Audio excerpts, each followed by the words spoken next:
akhirnya minggat dan kabur bermukim di Cina, dan Prabowo itu besar dan tumbuh di Cina, ya. Kemudian datang ke era reformasi 98 yang saya juga terlibat pada saat itu, walaupun saya bukan berada di garda terdepan, tapi terpanggil sebagai anak bangsa pada saat itu. Semangat muda kita pada saat itu, kita turun bersama-sama. Prabowo juga kabur itu karena mau melakukan kudeta terhadap almarhum Presiden B.J. Habibie. Kabur juga ke Yordania.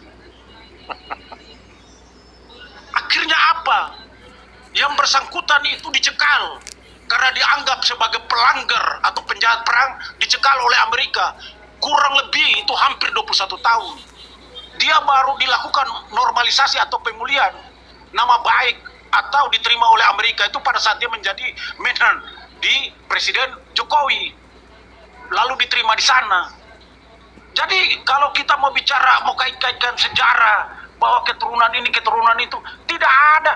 Bicara Presiden Prabowo juga punya keturunan dari Jerman, dari ibunya Jerman, Cina, Belanda. Lalu apa yang salah di sini? Sementara Anies itu kakeknya sudah lahir besar di Ampel tuh, lahir di Ampel di Surabaya, ya. Neneknya juga lahir di Semarang, Jawa Tengah. Ibunya, bapaknya juga lahir di situ. Kakeknya itu ada datang sebelum, bahkan lahir di Indonesia sebelum kemerdekaan Indonesia. Lalu apa yang kita mau perdebatkan?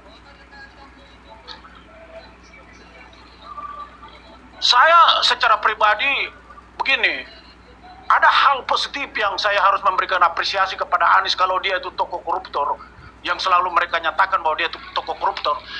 Anies itu menjadi gubernur, itu dia menghilangkan pendapatan daerah yang bersumber dari dunia gelap, yaitu pajak-pajak di dunia prostitusi, dunia-dunia hiburan, klub malam dan segala macam.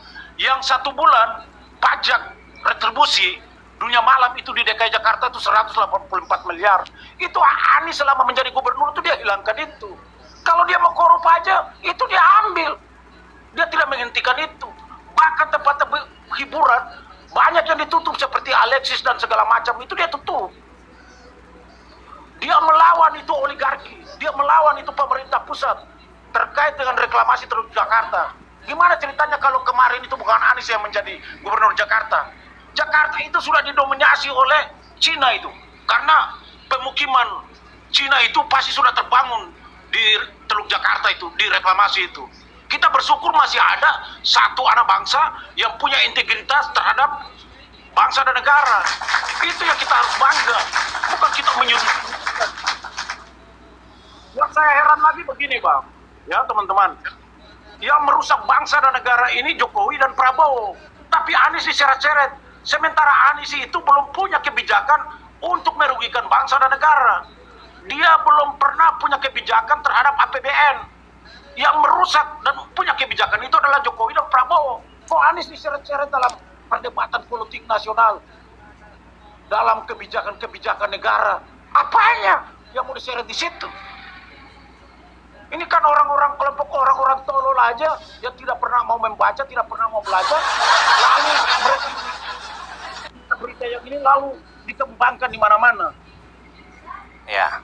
Dunia ini sudah canggih, ini terakhir Bang ya. Ini dunia sudah canggih. Ketika ada informasi dengan mudah, HP kita ini kan dengan mudah aja. Kalau memang tidak mau membaca, mungkin karena tidak punya buku di rumah dan segala macam, bisa Google aja. Googling. Googling aja kan sederhana di situ. Tapi para termul dan termul ini, mereka kan tidak mau ke situ. Mereka yang penting dengar lalu mulai membangun asumsi di publik macam-macam. Kan kira-kira begitu Bang. Terima kasih. Ya.